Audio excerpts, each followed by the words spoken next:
Here we go with another Hot Air Sports podcast with me, Macca, and my good mate Mahona. Well, Mahona's up in Auckland, still in level 3 lockdown, so hence the mask. I'm free and easy in level 2 in Greytown, so enjoying life. How about you, Mahona? Yeah, I'm covering every orifice, Macca. I've got my mouth and my nose covered here. My ears are covered. My eyes are covered. I'm completely COVID-free in this house, as far as I know. So there we go. I'm just protecting you with this mask, mate. Protecting you. That's all I'm doing. It's deja vu all over again here in Auckland, mate. It is. Yeah, well, hopefully they'll relax that soon because, of course, my lovely wife Michelle and I will be hopefully visiting the Queen City next week. So we'll just have to wait and see about that. Yeah, fingers crossed, mate. I hope so. But the sport continues, doesn't it, mate? COVID lockdowns, whatever. The sport continues. So. Yep. The Hot Air Sports podcast is here to bring you all the action, isn't it? Quite right.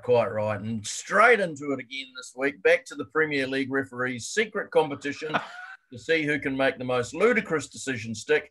And this week's award goes to Lee Mason, who in the Brighton versus West Brom game whistled for the free kick to be taken. A goal was scored by Brighton skipper Lewis Dunk. Mason says, no goal. Then, hang on. Yes, it's a goal. Oh, no, hang on. No goal. Oh, hang on. The guy upstairs said, I blew the whistle. Hang on, we're doing an analysis of when I blew the whistle. Hang on, I said you could take the free kick, and then I blew the whistle. And then I blew the whistle again before the ball was in the back of the net. So it's no goal. You should all be clear, crystal clear with that no goal. That was one of the most stupid decisions. At least before VAR, mate. At least before VAR, we used to say, I have never seen a referee change his decision. Remember that? Remember those days? Oh, the referee's made his decision. He'll never go back on it, ever. I've never seen it happen. Yeah. I must have seen it happen close to a dozen times this year. Yeah, it's absolutely crazy, mate. Exactly. Absolutely crazy. And now I was watching the football highlights the other night, and in the Spurs versus Burnley game, Lucas Moura fell over a prone Burnley player. Isn't that a penalty now? Yes, it's a definite penalty. Was it a penalty? No, it wasn't. Oh, it wasn't given a penalty? No. Well, must have had a different ref, different interpretation. Maybe the game was played at a different ground. Could have been a different day, maybe different weather. Not quite sure what's going on there, but they'll get it right eventually, mate. They'll get it right eventually. You reckon? I don't know. I don't know what's going on, mate. They will never get it right. I've been watching football for close to 50 years, and I don't know what's going on at the moment. I'm more confused today than I ever have been. The referees are just making so many confusing decisions. I've got no idea what's going on. Anyway, on a positive note, well, if you're a Manchester City fan, they continue to march on. 21 wins in a row in all competition. So what's different this year than last year? Maybe they've sorted out their problems at the back a little bit. Haven't had as many injuries. Pep sort of got them playing a little bit of a different style. And they were never going to be affected by the crowds not turning up because the crowds don't really turn up at Manchester City anyway. So. Exactly. And also, we've been hopeless. All the stuff that's going on at Liverpool. So we really haven't given them a run for their money for a few weeks. So, it looks like they're running away with it, mate. They're a hell of a side, though. They're a hell of a good side to watch. Some incredibly talented players. I just hope they don't get Haaland next year. They'll just about be unstoppable if they do get him. It's scary to think. Yeah, I agree. I mean, they missed Laporte last year was their big loss. And company, of course. And company went. You could liken that to Van Dijk and Gomez for us. Absolutely. Same things happen. We saw with City last year, Fernandinho basically played the whole season at centre back, didn't he? Exactly. But much like our midfielders have been doing this year. Yeah. I think they've had their season last year was the season that we're having this year. I think it's pretty easily explained, that one. Now, Leicester, West Ham and Everton, are they pretenders or contenders for a Champions League spot? Well, they're certainly contenders at the moment, aren't they? West Ham's the big one for me, mate. I thought Everton had a really good off-season. They've got Ancelotti there. They've got a good side. I always thought they were going to be there or thereabouts. Leicester, once again, Brendan Rodgers doing a great job there. They were a little bit up and down, but, they've been contenders ever since they won the league. But West Ham, where the hell have they come from, mate? They were potential relegation through. We've been laughing at David Moyes, but we have to give them credit, man. They've been playing so well. And Soufal and who's the other guy? The guy from midfield. Yeah, Souček. He's had a great year. So you have to give West Ham credit, man. They're ahead of Liverpool at the moment. And the way they're going, who's to say they might be playing Champions League football next year? I don't know whether they'll be able to hang in there, but what a season so far for them. Can't see it. See it. I think they've still got, at least 4 games against, what you would call the big 6. Yeah. I think they're going to struggle. I think Everton will fall away. Leicester have already started falling away. They've had a couple of losses in their last 2 games, doing pretty much exactly the same as what they did last year. So they've got injury problems now as well. Harvey Barnes is out for the rest of the season. James Justin's out. James Justin's out. And there's one other too, I can't remember. And of course, Jamie Vardy is pretty much week to week, every week, as to whether he's fit or not. So, I think all 3 of them are pretenders. Manchester United's another interesting one. If you look at their results against the top 6, they've not won a single game against any of the 6 sides. I think they've only scored 1 goal against the top 6. Lots of draws. In cricket parlance, you'd call them flat track bullies. Yeah. So interesting to see what happens with them. I'm just looking at a graphic that I saw on the Liverpool Echo website. It's days lost from players with injuries and illness this season. Yeah. Liverpool 1,029. Saw that. Is 150, 160 ahead of the next side, which is Crystal Palace on 861. That's crazy, eh? You look at other sides that we're sort of contending with. Man City, 603. Leicester, 680. Man United, only 493. Less than half of, the damage. So just goes to show that... man. If you have injuries like that, especially to top players, you're going to be struggling, aren't you? Yeah. Regardless of who you are, you're going to be struggling. Yeah. Liverpool, though, bright spot. They did win over the weekend against Sheffield United. I've got to say Sheffield United didn't really look much, but a win's a win. You take it. And absolutely. Curtis Jones. Curtis Jones, man, what a player. He's been playing so well. I thought Wijnaldum played really well in that game as well, which for a change, he ran with the ball beautifully. But he's the guy to replace Wijnaldum, I think. There's been much talk. Who's going to replace Wijnaldum? Well, we've got him. He's ready made. He never gives the ball away. He's a little bit different from Wijnaldum, and hopefully he can continue that goal-scoring form. He took the goal well. He just looks like, for a 20-year-old, man, he's just so mature, isn't he? He's just so good on the ball. He just looks like he wants to have the ball too. And afterwards, dedicating the goal to Ellison as well. That was a class act. The guy should be in our side for the next 15 years. And I think he looks like he could be an absolute champion going forward. So, speaking of, but there's so many good midfielders in England, aren't there? Young midfielders, man. So many. You've got Mason Mount at Chelsea. You've got, who's the guy at Leicester? James Maddison. James Maddison, and you've got Harvey Barnes, you mentioned him. Jack Grealish. There's so many young midfielders. I don't know how you're going to fit them all in. So it's going to be a hell of a job. But Curtis Jones, he'll be playing for England shortly, if you ask me, mate. He's a hell of a player. Big game against Chelsea in the morning. It is a big game against Chelsea, isn't it? And Chelsea 0-0 against Manchester United. Bit of a bore fest. I can't see that being the same sort of game.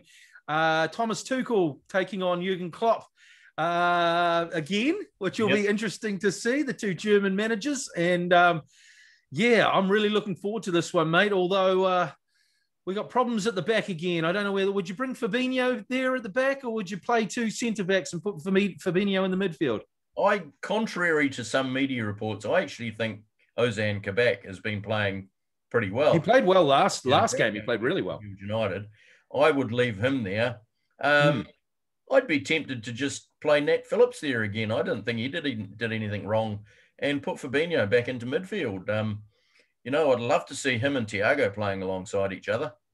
Yeah, I don't know, man. I just think Fabinho, I mean, as much as I love him in midfield, I'd play Phillips and Fabinho at the back. I love how big and basic Nat Phillips is. He's just like the old style. There's a ball to go, and I'm going to go and hit it, regardless of whether it takes my head off and yours.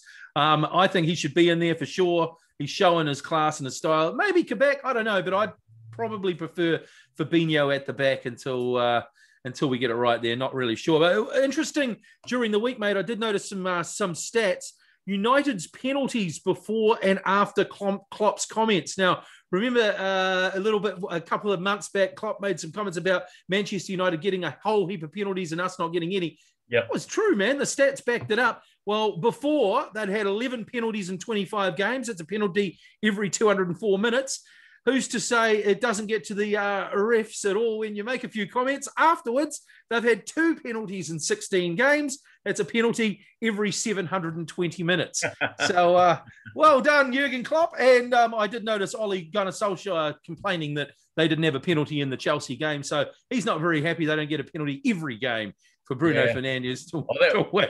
That was never a handball on the weekend. Absolutely. Yeah, penalty Man United. Anyway. Yeah. One thing I've noticed a bit lately, Thiago is still getting criticised in the English press. Is the criticism legitimate, or is it just another way for the media to put the boot into the Reds? Of course, it's a way to put the boot in. I mean, the guy is a class. I mean, you just look at him. The guy oozes class. I love the way he plays. He's been really unfortunate that we haven't had the other guys around, and we haven't had our... Yep. Can you imagine if Virgil van Dijk was at the back with Joe Gomez and he could just pass it forward to Thiago, who's playing in, drops between the two of them? Can you imagine that? We just haven't got to see it. And, you have, like you say, have Fabinho playing next to him. I reckon that would just release him.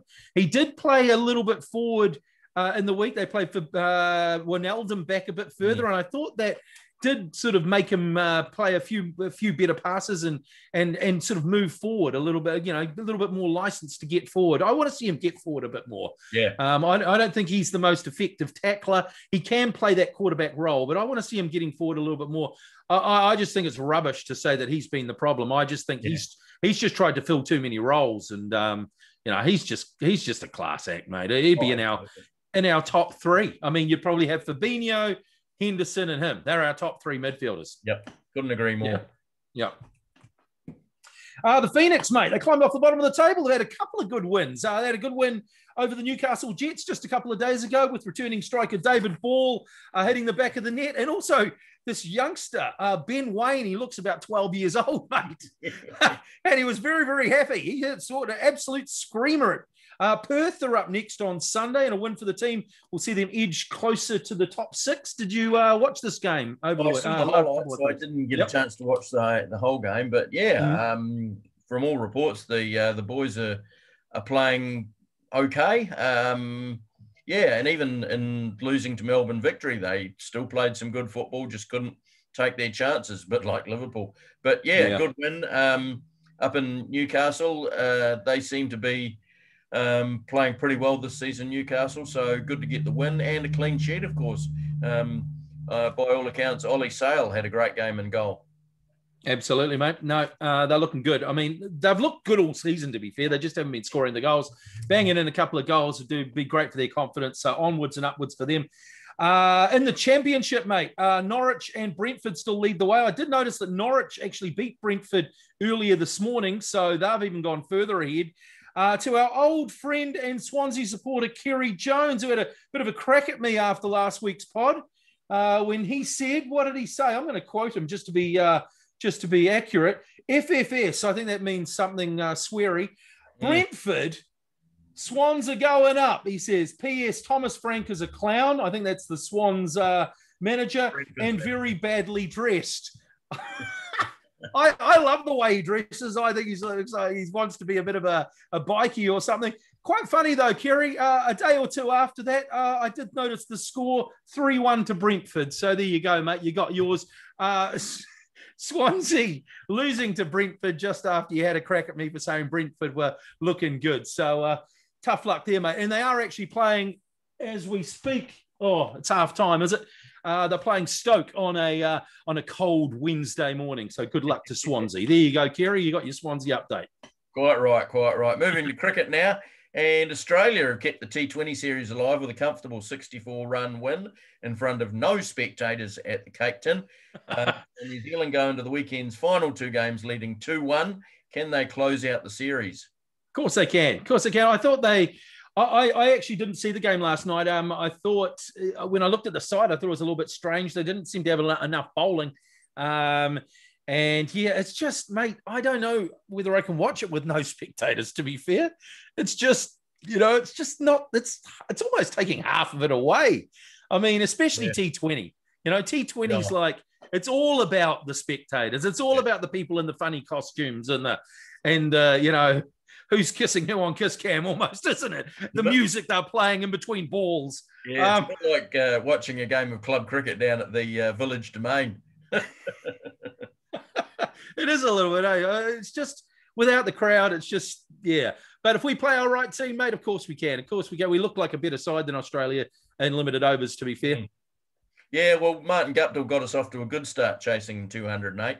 And apart from Devon Conway's 38, nobody else really got going from what I saw. And, a couple of big games over the weekend. So we'll see how they go.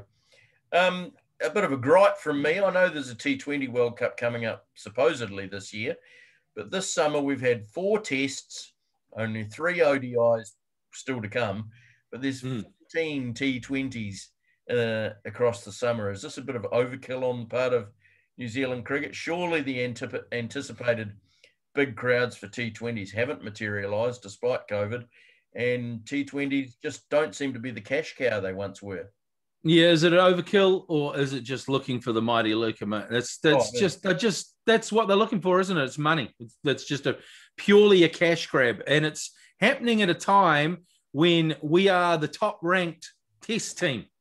Yeah. We should be playing more Test cricket. I mean, this is the first time in our 100-year or close to history of being a cricketing nation where we're the top Test team, and our cricketing, the people at the top, our administrators, think that it's more important for us to play T20 and one-day cricket.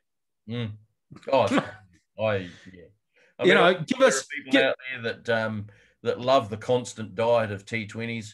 Good luck to them. I'll go out on a limb and say they're probably not proper cricket fans anyway. No, they just like the big hits, mate, and the music in between the balls.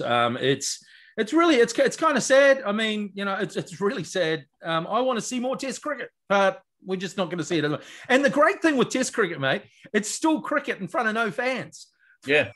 Because for many years we've watched it in sort of empty stadiums anyway. It doesn't matter. It's still Test cricket, whereas the one-day stuff, when there's no crowds, it's sort of it's just nothing. So, give us more Test cricket. Give us what we want. And give us 4 tests. Those 4 tests that we have had, the crowds have been excellent. Absolutely. And they've been 2 days before Christmas at the Basin Reserve, and it wasn't packed out by any means, but certainly there was a good, 8 or 9,000 people at both days. A lot more than there was over the last sort of 10 years or so. And why do you think that is? Because we're winning, because we've got a winning side. So people go and see the games. And also give us 3 Test series minimum, 2 tests is stupid. 3 minimum. It should be 3 minimum. And give us the odd 5 Test series against the big sides as well. Even against someone like Pakistan, I don't care. Give us the odd 5 Test series. Yep, couldn't agree more. Anyway, 4 tests between India and England begins today in Ahmedabad, the same venue as the previous test. Yeah. All over inside 2 days. Will it be any different this time? Yeah, speaking of one-day cricket matches. Oh, mate, they're preferring dust bowls. It's all through the English press. There's Michael Vaughan in a ploughed up farming field. Have you seen that one playing the ball? Yes, the pitch preparations are well underway. Mate, look, they're playing in India. As far as I'm concerned, England can shut up. They tied a one-day cricket match, and they said they won the World Cup. Listen, it's in India. They can do what the hell they can. Yeah. They can do what the hell they want with. It's always been like this, mate. If you've got home conditions, you can prepare the pitch you want. If England don't have the spinners, that's just tough luck. We prepare green wickets for our seam attack. That's the way it is. Everyone knows that when they come to England, come to New Zealand. Everyone knows when they go to India, they're going to play on pitches like that. So suck it up, England, and just get better. Just get better at it. Both teams have to play on it. Oh, exactly. There's a toss before the game. Do you think Australia's going to prepare turners when India come touring? No, they're going to be hard and fast wickets. What do you expect in the West Indies? Hard and fast wickets. What do you expect in New Zealand and England? Green seamers. Get over it. I know. And then they say, do you think the ICC will give them a low rank for their pitch? Do you think they give a shit? Do you think they care if they get a low rank? What does that mean? Next time you'll be I don't know what it means. It doesn't mean anything. So, let's just be crystal clear here.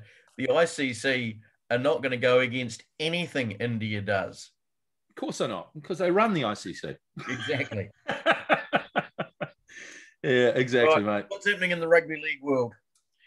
Before we get to there, mate, yesterday, 5 years ago, we lost one of our greatest ever batsmen, R.I.P. Hogan, Kiwi sporting legend. He was gone way too soon. The best Kiwi batsman I'd ever seen prior to Kane Williamson. And 5 years ago, we lost him. And also a tough year for Liverpool.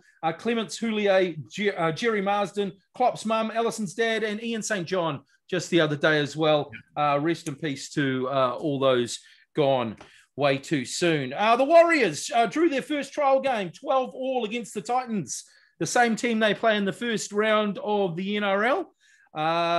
They played pretty well, I thought, in that trial game. They were behind 12-0, and they came back in the second half.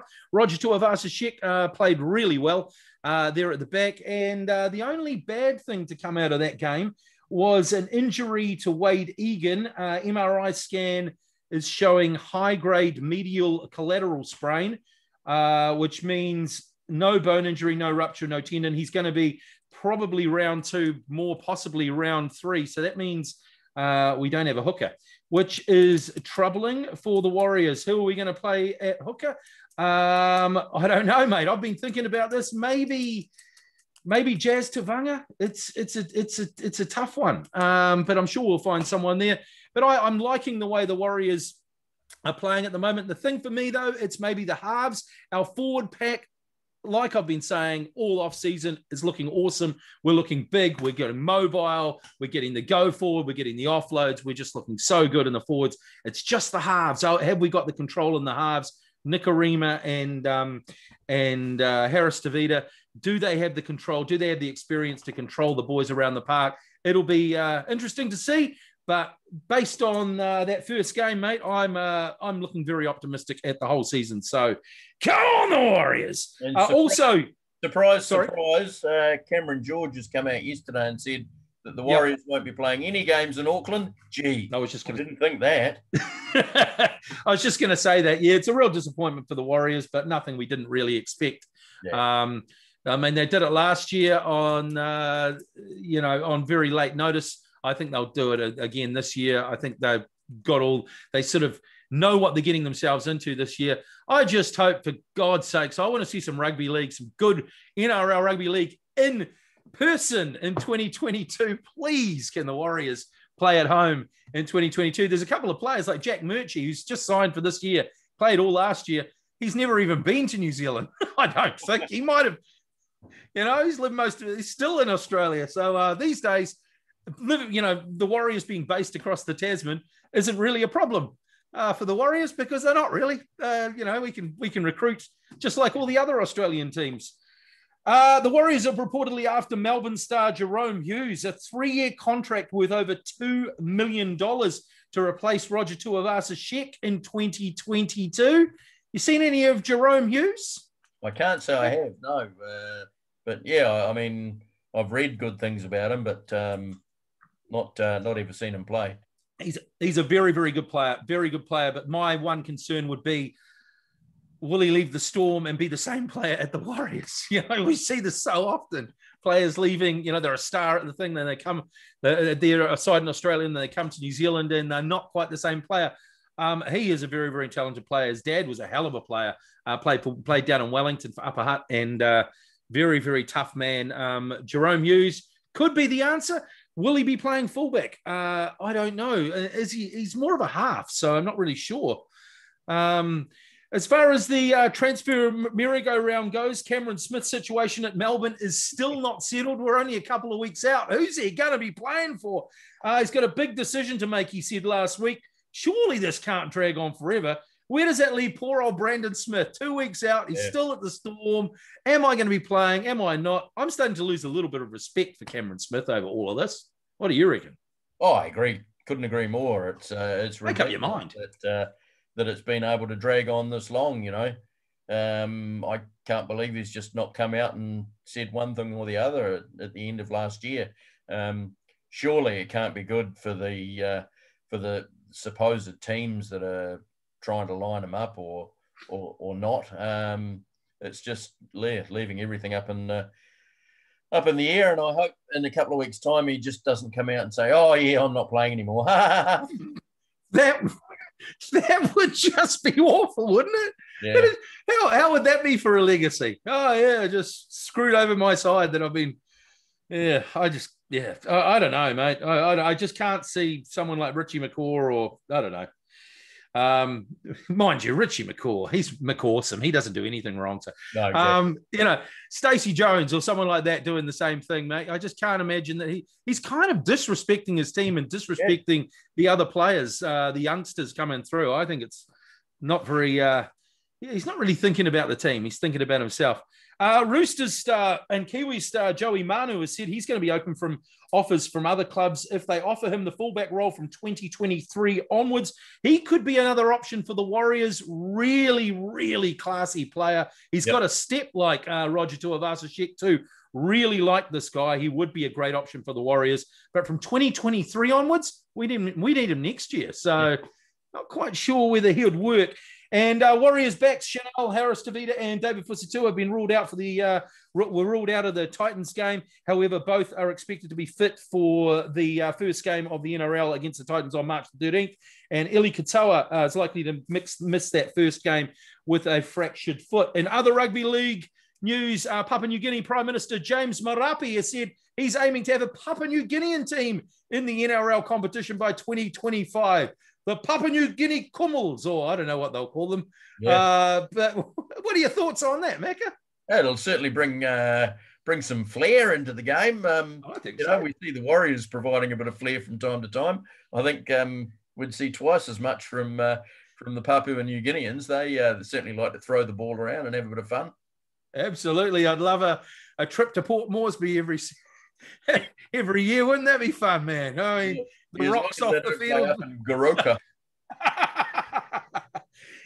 I'm all for it, mate. I'm all for it. I'd love to see a Papua New Guinea team in the comp. There you go. That's our league roundup. Actually, before we go onto Union, there was a rumor going around that Sean Johnson has been reportedly offered to the Warriors. Would they be interested? Yeah, I think his ship sailed. I think Johnson sort of sailed across the Tasman and we've just waved him goodbye. Since he's been at the Sharks, he's sort of proven to be everything the Warriors thought he was. He's up and down. He can be world-class one day and crap the next. And look, man, I love the guy. He's sort of still part of the Warriors fabric. But I think, we've got Chanel there now. He's a young man. He's making his way. We've got Nicarima, who's been bought in from the Broncos. I think we've moved on, mate. I think the ship has sailed. It's sad for poor old Sean, but I'm sure he'll find another club. Yeah, his career just hasn't quite gone the way it was supposed to, has it? No, it hasn't. Still amazing talent, but it's consistency is what Sean needs in his game. Absolutely. On to the other oval ball code, and rugby union is back after last weekend's Super Rugby Aotearoa, with the champion Crusaders overcoming a spirited Highlanders 26-13, despite spending 20 minutes of the game down to 14 men, a couple of yellow cards for the Satyrs. While the Blues did a smash and grab job on the Hurricanes, 31-16, with the Chiefs having the bye. Some good to see rugby back, but few issues to be sorted out. Yeah, mate, it was great to have rugby back. It was great to sort of turn on the telly at 7:30 on a Friday night, wasn't it, and see a packed stadium and, the blow of the whistle and the guys charging into each other. Unfortunately, there was another blow of a whistle and then another blow of a whistle and then another blow of a whistle and then another blow of a whistle. Once again, much the same as last year's Super Rugby, the first round or two. The new rules take a little while to be implemented, and the referees come down hard. The players need to learn how far they can take it, and it's all just a little bit messy. Hopefully, it'll sort itself out, but if anything was to be taken from the first round of Super Rugby, unfortunately, it was just a little bit stop-start for me. Yes, well, over the two games, there were 40 penalties handed out, 23 in the Southern Derby and 27 in the game at the Cape Town. And I was there on Saturday night. Michelle and I went to the game, and it never got going thanks to the referee's whistle. Yep, sure, there were a few mistakes by both teams. But yeah, a lot of the whistle. I'm not saying that they, that they let the rules go, but sometimes just a bit better appreciation of those laws. You could maybe just play on a bit. One thing that stood out for me in that first game on Friday night, how on earth did Joe Moody not get a yellow card for his open hand slaps on Highlanders like Jack Regan? Yeah, there's an All Black. We'll give him a pass. Well, I noticed the referee, Ben O'Keefe, has come out a couple of days later and said, I probably should have yellow carded him. Yeah. Well, maybe just, giving the players just a little bit of leeway. Maybe you should have done that with your whistle as well as your card. Yeah, exactly. The other thing was that ghost conversion. Oh, what happened there? I watched that back on replay, back again. It went over. It looked like it went over every day of the week, every angle. I just couldn't see how those guys got it wrong. And I'll tell you what, if I was a betting man, that was the margin bet, man. Yeah. Well, I don't know. That would have squared the game up. Yeah, at the time. What was it? Would have made it 18 all, I think. That's right. It was very close anyway. It would have made them, anyway. It wasn't like it didn't matter. It was very, very, and it was almost like the commentators went, pretty sure that went over, and then they just left it. Because you were at the game. They just sort of... All the crowd behind the goal. When they showed the replay. They all cheered. No, before, when it happened live, the crowd all went berserk behind the goal. And unbelievable. And then suddenly the referee said no. And of course, 3 days later, they all come out backing each other up saying, oh, no, it went over the post, so it can't be allowed. Whatever. And the thing is, there's a guy upstairs on a microphone who doesn't seem to really care when he talks to the referee. In that moment, he shut up for once. Yeah. Why don't you just say, mate, they got that wrong? They went over 2 points. Anyway, that was weird. Anyway, that was weird. Anyway, so we're what have we got this week? We've got the Chiefs playing the Highlanders. That'll be in front of an extra crowd in Hamilton. The Crusaders, thinking quickly on their feet, moved their game from Saturday night to Sunday afternoon, so they can hopefully have a crowd. So they've got the Hurricanes, Chiefs, Highlanders. So the Blues get a rest this week, and nice. They're all staying in Cambridge, I understand, not going back into Auckland into level 3. So good, quick thinking. Fair enough. And fair enough. Before they came down to Wellington for the game against the Hurricanes, the Blues management told them to prepare an extra bag in case they got stranded. So good thinking on behalf of the Blues management. Mate, you gotta think on your toes these days, don't you, mate? It's 2021. Who knows what the hell happens? It's like, you know how we got this Bangladesh cricket tour coming up shortly? What happens if Bangladesh fly in here before they get to play their first game? We get locked down again. They can't go out of Auckland, so they won't be able to do any of the other 14 days or whatever. So they won't even be able to travel to the other game. So that'll be the end of the tour. So maybe all the touring teams that have come here for all the different sports have all been doing their managed isolation in Christchurch. So I wonder if that's the reason. Flying to Christchurch. Christchurch is because Auckland tends to get locked down more than the rest of the country. Just keep sport away from Auckland. No sport. Oh, well, let's move across the Tasman. Super Rugby Australia kicked off a week earlier. And is that what they call it? We call it Super Rugby Aotearoa. They call it Super Rugby. What did you say? Australia. Super Rugby? Oh, Australia. Oh, okay. I thought they might have had some indigenous name, but no, they're just sticking with Australia, are they? Okay, Australia. Super Rugby Australia. Yeah. The Brumbies absolutely thrashed the New South Wales Waratahs 61-10, which means the Waratahs in 2 games have already conceded over 100 points. Got a bit of work to do there. While the Reds held off a strong charge by the Rebels to win 23-21, which means reigning champions Brumbies and the Reds are both unbeaten and on 9 points. So, not a good start for the Waratahs. Nah, the poor old Tars, mate. They got it tough. They got it tough this year. I think the Brumbies are going to kill it. I just can't see anyone coming close to them, to be fair. Maybe the Reds, but... Huh? The Reds? I think the Reds will... they seem to be a little better prepared this year. So it could be an interesting season for them. They've got the bye this week. The Waratahs are up against the Western Force, and the Brumbies host the Melbourne Rebels. Only one line dropout over the 2 New Zealand games over the weekend. No captain's challenges either, which disappointed me a little bit. I was looking forward to the captain's challenge. I was hoping they might throw a little flag on the pitch or something, but no, I didn't see any of that. And there was confusion reigned in preseason game when referee Paul Williams ignored Crusaders captain Cody Taylor's challenge as he thought it was non-challengeable decision, when in fact he didn't ask Taylor what he was challenging. As is the case with a lot of the rugby rules, there's nothing simple about these rules, is there, mate? They just so managed to make it as difficult as absolutely positive. So okay, 10 seconds for the challenge to be made after a try is scored.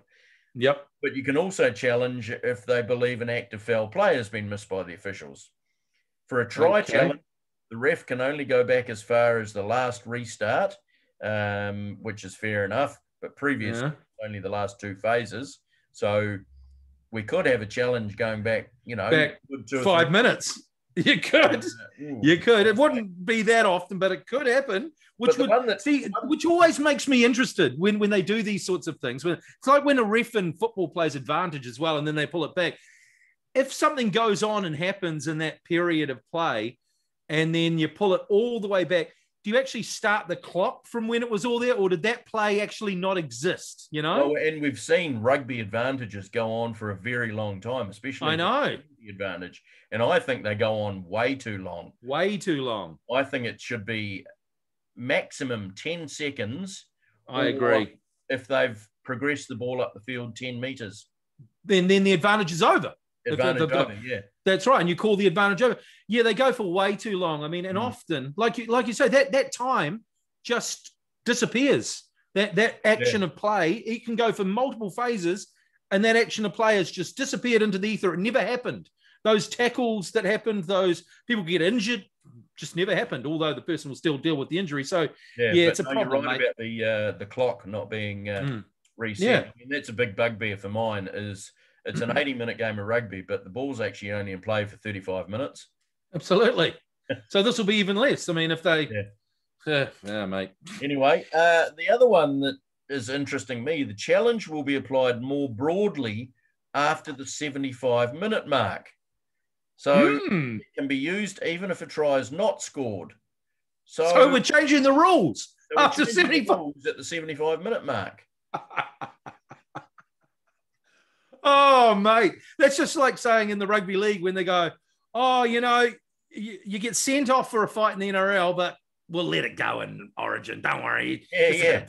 So is it a different game? Are we playing the same rules? So let's say that in the Premier League, you can only use the VAR in the second half. There you go. Yeah.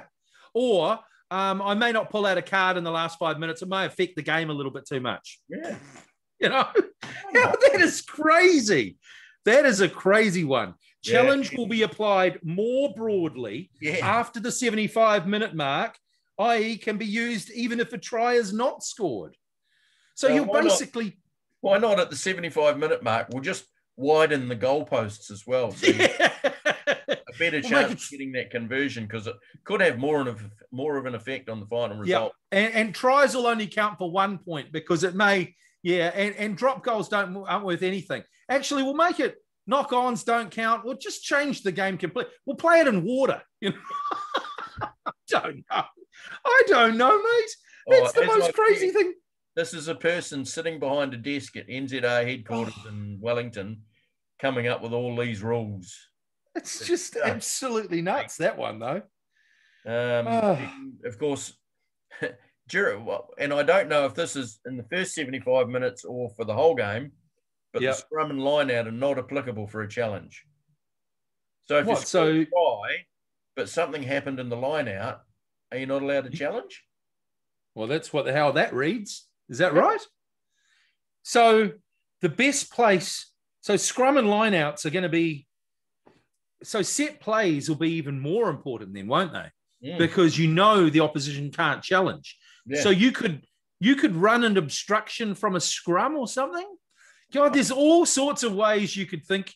If you were a coach and you were thinking tactically, defending and attacking, of ways to sort of rort that rule, if you're running a line out or a scrum. I mean, I'm not thinking too deeply, but I'm thinking already, my brain's sort of going, there's ways we could sort, I just think that you're opening yourself up for all sorts of problems here. I tell you what, if any of the Super Rugby coaches have got these rules crazy and bylaws down pat and ways to work around them, it's going to be Scott Robertson, isn't it? Absolutely. Peter Thorburn would have had an absolute field day, mate. He would have.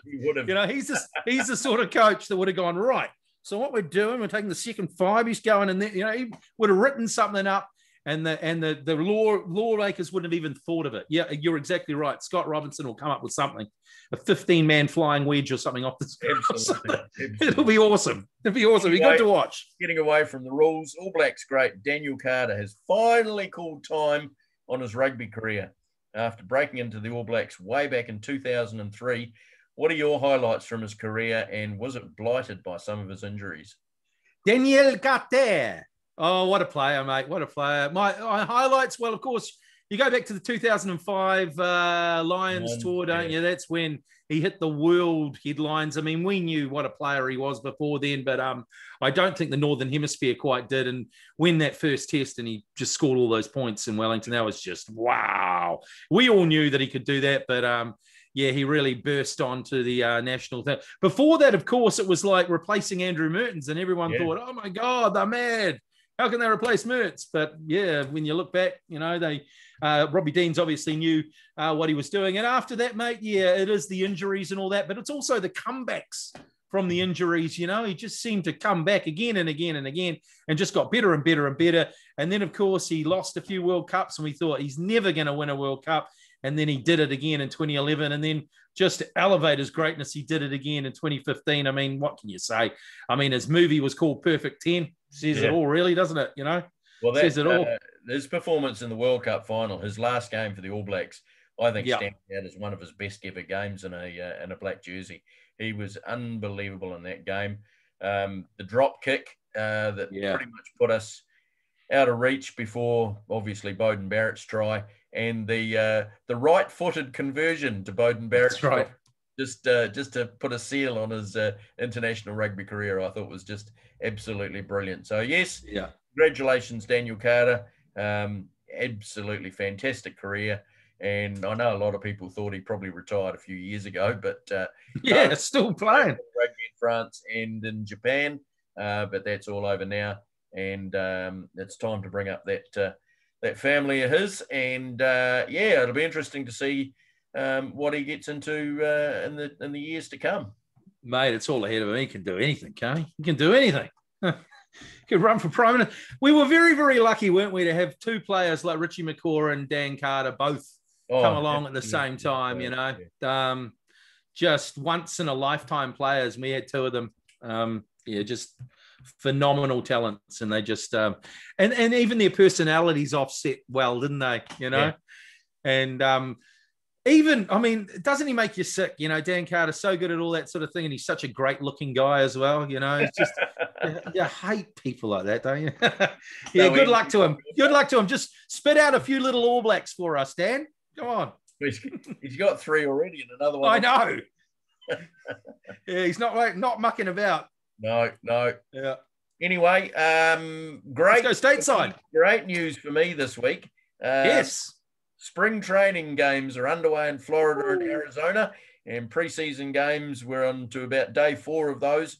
And while teams like to win these, as they call them, exhibition games, managers are more concerned about performance at this early stage and ensuring pitchers get regular rest while hitters get plenty of at-bats to get in their stride. I would absolutely love to go to Arizona or Florida at this time of year and just go to a different ground each day and watch all the spring training games. You get to see some of your young up and coming players from the farm system that you never really hear of.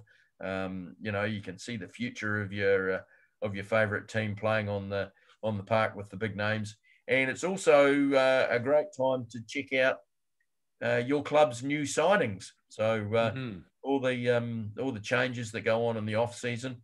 And I'm sure teams will still be doing a bit of tinkering with their rosters before the season starts on April the 1st. So be interesting to see that. And I'm not going to go through any playing records so far. It's just been good to see some of the Yankees' new players, some of the Diamondbacks' new players. They seem to be all fitting in fairly well. And it's going to be an exciting season ahead. Great to see a few people in the stands too, hearing the crowd make some noise with the ball sails out over the home run fence. And just great to have baseball back.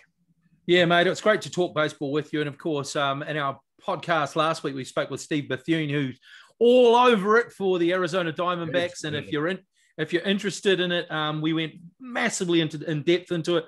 Listen to previous week's podcast. I'm really looking forward to coming home during the day and turning on the TV and seeing some baseball back on, mate. I just want to see the Mariners do well this year. Please let the Mariners do well. They're always so shit. Yeah, they're putting out a young side this year, so it's going to be... We're rebuilding. I've heard this. Rebuilding again, and it's an interesting one. I had a discussion online with our good friend Martin Reed the other day, how American sports teams, they just don't care about results sometimes, and they just absolutely bomb a season in the name of rebuilding. I mean, you would never see a football team doing that. Even teams down the lower part of the Premier League, you would never see Crystal Palace, just bombing a season because or Crystal Palace selling Zaha with a couple of months to go because they've got no chance of doing anything. So here, we'll give him to another team that does have a chance. No, they don't. I mean, it's a lot more tribal, isn't it? Whereas they look at their sports in America, especially in baseball, they look in their sport, they look at it so much more tactically and so much more, everything's done for reasons, and they're looking further down the track. Whereas it's a lot more tribal and British and those sorts of sports. Teams are quite happy. Well, I mean, quite happy is probably not the right words to use, but they seem to be okay with having 2, 3, 4 years of losing season rebuild in the name of a rebuild. I mean, just one team, for example, Baltimore Orioles, who were the best team in the American League East, which is traditionally the Red Sox and Yankees rule that. But back in, I think it was either 2015 or 2016, they actually won the American League East and got knocked out in the playoffs. But since then, they've just been absolute rubbish. And 2019, the last full season we had, they lost over 100 games, and it wouldn't surprise me if they lost 100 games again this year. So, all in the name of a rebuild, and obviously teams with a lesser budget, you often see them having more down years than up in the name of a rebuild. I mean, we've just seen San Diego Padres had an okay season last year, but before that, they were absolute rubbish, and they were regularly losing 70, 80, 90 games a season. But now they've spent big, and their payrolls jumped up, as Steve Bethune was saying last week. From around massive. 70 million up to about 180 million, which is a hell of an increase in payroll. So, yeah, it's a phenomenon. It took me a while to get around it. I mean, I've been following baseball for 25 years now. For that first 20 years, I'm sort of like, why are they getting rid of these good players? Yeah, sure, they're probably not going to win it, but there's still a chance they might make the wild card if they can string a good run together. Absolutely. And the other thing, when you compare it to, say, British football or even rugby or whatever, is the fact that if they're going through a rebuild and you bring in a manager and you say he's doing the rebuild, even if after that first year you haven't won enough games, they'll sack you. Or even halfway through the year, we're rebuilding. Well, you're nowhere near it. We're sacking you. Whereas in baseball, they sort of say, okay, we're rebuilding. And they'll give them a year, and then they'll give them the next year. They're sort of they actually give them time to bring in their players and actually do a rebuild. So they actually, when they're saying rebuild, they actually mean it. Whereas in British football, you just don't have time to rebuild. If you're rebuilding, you're losing and you're getting sacked, they're just completely different. It's so fascinating the way that one set of sports, probably because they've been professional for longer, perhaps that's what it is. They just look at everything tactically. Everything is tactical. Everything is a plus or a minus, and it's all down the track. Whereas the other, like we said, the other one's it's all tribal. It's all like, no, this is our player. We're going to keep him just to stuff you up. It's like, it's so weird. Always thinking about all the other teams as well as themselves. Whereas baseball, it seems like everyone's sort of just centric. They're thinking about themselves, which is so fascinating. It's just so professional, just 100% professional. Perfect example of this is as much as I hate to say it, the Boston Red Sox. They've won four championships in the last 17, 18 years. Since 2003. Yep. Since 2003. Yep. But for probably half of those last 17 years, they've finished outside the playoffs. Bottom. Yeah, like crap. Yeah. But when they've had a bad season, they've had a really bad season. Yeah. Quite right. Yeah. And that's often because they end up selling their superstars in the second half of the season when they know they can't make the playoffs, so they can get some more draft picks for them. So it's all focused looking down the line, which is so interesting. Shall we? I noticed the Dodgers re-signed the COVID spreader Justin Turner. You got any thoughts on that one? Oh yeah, I was actually quite surprised. So was I. He's not getting any younger. I think he's 33, 34 now. He's had some good years at the Dodgers, but I honestly thought they'd moved on. But another thing, it wouldn't be an American sport without the power rankings. Even though we're a month away from a pitch being thrown in anger, 2020 champions, the Dodgers are ranked number 1, followed by their neighbors, San Diego Padres, and the Yankees, with the Braves and the Mets rounding out the top 5. These rankings pretty much are purely based on the off-season arrivals and departures, despite the Dodgers not doing much apart from signing Trevor Bauer and re-signing Justin Turner. But they seem to be, and Steve confirmed this last week, they definitely are the early season favourites, aren't they? Yeah, he mentioned all those teams. Forget the power rankings. I want to know the Macca rankings. If you can't pick, I don't want any Yankees. Okay, don't pick the Yankees because I know you'd have the Yankees number 1. Give me 5 teams. Your 5 teams. Your 5 Macca power ranking teams. Yeah, would you have them? I would probably have a similar 5 to what these are. Yep. I would possibly have the Mets a little higher than 5th. Okay. I think they've done some great work in the off-season, especially picking up Francisco Lindor and Carlos Carrasco from the Cleveland Indians. They're 2 immense superstars. And they've solved their problem behind the plate too, with signing James McCann from the Chicago White Sox. And in talking about the White Sox, if I'm not allowed the Yankees in the top 5, definitely the White Sox are an outlier. And Steve picked them to be he did the World Series contenders from the American League. So, there we go. probably, if you wanted me to put them in order, I'd probably have Dodgers, Padres, Mets, White Sox, Braves. There you go. Okay, and give me a team that you haven't mentioned so far as a possible outlier, as a team that could come through. Well, the Oakland Athletics always flatter to deceive. They've always got a payroll below 100 million. They're never really going to compete with the big boys, but they seem to do it every season. They've got some great players in their lineup. The first and third base, the corner men, Matt Olson and Matt Chapman are tremendous players, and they've got a pretty solid pitching rotation too. So Oakland Athletics are my extreme outsider. Like it, man. Like it. Beautiful. Okay, mate, let's move to tennis, shall we? Novak Djokovic continues his mastery of the Australian Open. He won his 9th title since his first win in 2008. He has now won 18 Grand Slam titles. What are your thoughts on Novak Djokovic winning his Australian Open? Yeah, but he was injured, wasn't he? I think he had respiratory problems because the air conditioning in the hotel wasn't working properly. Or something. Yeah, I mean, he loves playing on those hard courts, doesn't he?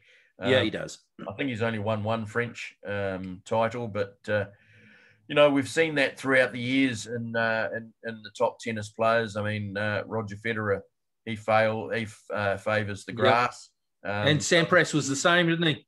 Yep, Sampras was the same. Agassi was the same. He preferred the hard courts. And then you've got Nadal, who seems to have won every French Open since World War II. Since I was born. Yeah. So, and Naomi Osaka took the women's title with the evergreen Serena Williams not making it past the semi-finals. Are we seeing the end of a great career getting closer for the 39-year-old? Oh, I think we are. I don't think she's going to win many more, to be fair. Still a great player. I mean, but there's just younger, fitter, better players around now. And Naomi Osaka, she's got something about her, eh? She's all class on the court, but she's also class off the court. And the way she dealt with it when she won that first major in Flushing Meadows, when Serena made it all about her and made her cry, and that was ridiculous. But she's just held herself up. She just looks like a real champion on and off the court. So fair credit to her. I even if Serena doesn't win another Grand Slam, she'll still go down as perhaps the greatest ever tennis player. So, still don't really like her attitude. But Naomi Osaka, second best. Wow, I think Serena could probably learn a bit from Naomi Osaka as far as attitude and temperament goes. Yeah, modesty and just showing a bit of humility. But yeah, she will go down as the second best ever women's tennis player behind Steffi Graf. I think we're going to say Navratilova, mate. Billie Jean King. Yeah, Billie Jean. She's not my lover. Anyway, no. she's not either of our lovers, funnily enough. America's Cup. We now have a challenger for the America's Cup. The America's Cup is now New Zealand's Cup. But Jimmy Spittle is going to be challenging the New Zealanders with the Italian syndicate Prada. You're going to be watching, and who do you think is going to win? I actually might have a wee watch now that we're down to the business end. Took me a while to sort of get interested, but it was being rammed down the throat on the TV news. So I guess, I'm a sports fan, as much as I have spoken out against the America's Cup and what it stands for. It's, these I don't even want to call them boats. These sailing ships or whatever you call them. Spacecrafts on the water. Yeah, spacecrafts on the water. I mean, they fly along, and it's quite interesting, I guess. But yeah, I'd look, if I've got something else better to do, I won't certainly go out of my way to watch it. But if there's nothing else on the TV, which there generally is, I might have a sneaky peek at it. What about yourself? Yeah, if the Mariners are playing the Brewers in spring training, I might just watch the spring. No, look, I always take an interest in the America's Cup when it's the America's Cup, and I will be watching the first race. That's basically what I'll be watching for, the first race, to see whether, is it just the boat that leads at the beginning is going to win the whole way? Is it going to be close?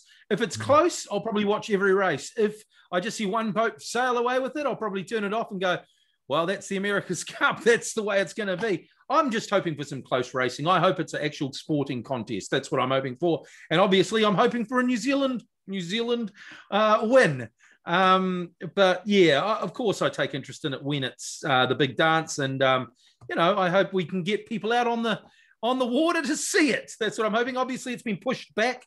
I hear that they've pushed it back a week, made it the weekend after next now, I believe. So, which is probably wise. Let's just hope people don't go to the gym after being tested again, and we can get people out on the water to watch it. It should be an amazing spectacle for New Zealand. I was actually supposed to ask Steve last week when we spoke to him about whether there is any interest at all in America about the cup named after his country at all, because really their boat wasn't up to much, and I doubt that it's going to get any coverage at all on ESPN or anywhere in their mainstream media. But I'll be watching. Yeah, quite right. Now, I alluded to it before about the getting rammed down our throat on the TVNZ news. I'm going to ask a question. I'll ask a question and then I'll give my thoughts. Okay. Who has the better sports news, TVNZ or News Hub? I'm going to say News Hub delivers a far better sports news product and actually delivers sports news. TVNZ's constant coverage of only about 4 or 5 core sports, plus trying to deliver magazine-type articles on fresh faces or whatever they call it, should put these on one of their current affairs shows. At 6:40 p.m. of an evening, I want to hear sports news from New Zealand and around the world, not just what a producer at TVNZ wants to broadcast. At least with News Hub, you get a good spread of sports news and they don't pander to whoever they are sponsoring or not. What do you think? Yeah, man, I couldn't agree with you more. I know that's pretty boring to say, but I couldn't agree with you more. News Hub have always, well, I wouldn't say always, but most of the time they'll go out to cover the big stories and they'll lead with the big story in sport, regardless of whether there's any New Zealand interest in it at all. If there's a Champions League, it'll be the Champions League that leads the sport, regardless of whether there's any real Kiwi interest in it. This is the big sporting event. There's a Super Bowl. Super Bowl will lead the thing, not the netball, because we've got the netball on Wednesday night, so we're going to lead with the netball. I think that's the problem with TVNZ. Like you say, trying to make it too magazine-y, trying to make it too, let's aim for the things we've got to show. So they make it almost their sports news is like advertorials for what they've got coming up.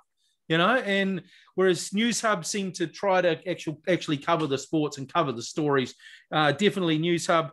And sometimes the news reading on TVNZ is a little bit strange as well, a little bit robotic, shall we say. And I think some of them also need to practice the way that certain names are said. I noticed they get all the Māori name pronunciation completely right, but they completely stuff up some other things. So just get it right, man. It's not that hard, I mean... I noticed our UFC champ's name is pronounced different now to what it used to be. What's it pronounced as now? Adesanya. Oh, Adesanya. Well, if that's the way he wants it pronounced, I think that's fine. If he's come out and actually said, that's the thing, that's fine. But if they've just sort of gone, oh, no, we have to find it out, and they've Googled it, and then they've gone, oh, there's a little umlaut there, and we have to, Adesanya, and they've tried to bring it out themselves. Well, just go and ask the man, find out how to. At least New Zealand aren't playing at McLean Park, Napier, mate, anymore. Oh, we do remember that one, don't we? Oh, quite right. A bit of a story. April Iramia going through all the Pakistan cricket names. She'd obviously practiced them all the night before and got them all right. And at the very end of the bulletin, and they'll be playing at McLean Park in Napier tomorrow. I was like, April, you did so well. You did so well. And then that Scottish word at the end just tripped you up, didn't it? I love it. Just going back to the TVNZ versus News Hub, it was highlighted to me a couple of weeks back, I think, and there was a live sporting event about to start. Might have been a T20 International about to start, and TVNZ News had not a single item on it on their sports news, and it was because it's not on TVNZ. So why would they? It's like it doesn't exist, eh? It's really weird. they don't even mean. It's like, it's so strange. It's like it's supposed to be the news, not fake news or news that's on this channel. Yeah. It's really short-sighted, and considering now that TVNZ actually has its own news department, sports news department, they've got specialist sports reporters out there supposedly reporting on all the sports news. There's no real excuse for it, is there? Oh, no, absolutely not. And, well, I'm going to be watching News Hub from now on, so I don't really care what you'll record. I know you, mate. You'll still be recording the other one and watching it later, won't you, mate? You can't get enough sport. You can't. No, never done that. Never done that. Beautiful. Yeah. Oh, well. Anyway, that's our lot for this week. Go Liverpool in the morning against Chelsea. Go Liverpool. Go Liverpool. Let's hope it's a 2 or 3-0 victory. I'd love a clean sheet for Alisson. And let's hope we drop to level 1 on Sunday, or whatever level we drop to. I've forgotten what level. Let's just hope it's below level 3, mate, because I'm bloody sick of this. I'm sick of it. Yes, so well, at least you're not heading off to the gym after you've had your test and all that stuff. Am I not allowed? Okay. I'll just go for a quick run around the block then. Quite right. Anyway, beautiful, mate. I'll be hopefully up in the Queen City from next Thursday, so hopefully we'll be able to catch up in person and maskless. Sure you share the Hot Air Sports podcast to all your favourite friends and sports fans, and give us a like and a comment, and enjoy your sport over the next week or so. Absolutely, make sure you do. Drop us a like. Make sure you subscribe and on YouTube. And until next time, mate, it's good night from me. And it's good night from him.